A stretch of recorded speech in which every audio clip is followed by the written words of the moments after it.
सारी दुनिया मुंह फेर सकती थी मगर आप और फराज। तो पुलिस स्टेशन क्या करने गए थे? पूरे शहर में किसी को मुंह दिखाने के काबिल नहीं रहा।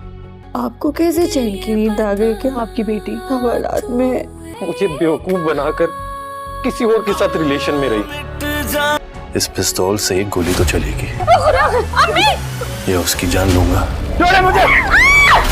या खुद की। तो बता देना सबको कि डिसोन कर दिया आपने मुझे।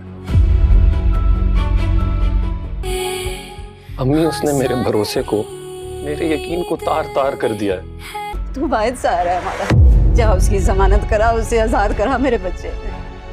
फराज को तज़ीन की मोहब्बत पर और ना ही तज़ीन पर ज़रा भी एतबार नहीं है। वो तो तज़ीन से अपने तमाम रिश्ते ख़त्म करके चला गया है और तज़ीन बहुत ज़्यादा परेशान होती है, उसे रोकने की कोशिश भी कर रही होती है, लेकिन फराज नहीं रुकता और वो वहाँ से चला जाता है। और जैसे ही वो घर आता है वो परेशान तो होता है क्योंकि वो तज़ीन से मोहब्बत करता था, इसीलिए उसकी माँ जैसे ही उसको परेशानी के आलम में देखेगी तो वो उससे यही सवाल करेगी कि आखिरकार तुम किस बात को लेकर परेशान हो। अगर तुम तज़ीन की वजह से परेशान हो तो उसके लिए परेशान होना छोड़ दो, वो तुम्हारे काबिल थी ही नहीं। मैं तो ये बात तुम्हें शुरू से समझाने की कोशिश कर रही थी। फराज अपनी माँ से यही बात कहता है, उसने मेरी मोहब्बत को गाली बना दिया है और मेरे साथ अंगेज्ड होने के बावजूद भी उसका चक्कर किसी और के साथ चल रहा था और मुझे अब उसकी शक्ल भी नहीं देखनी। और वहीं दूसरी तरफ तज़ीन बहुत ज़्यादा परेशान होती है और वो यही सोच रही होती है, भले किसी को फ़िक्र हो ना हो लेकिन मेरी माँ को मेरी फ़िक्र ज़रूर होगी। लेकिन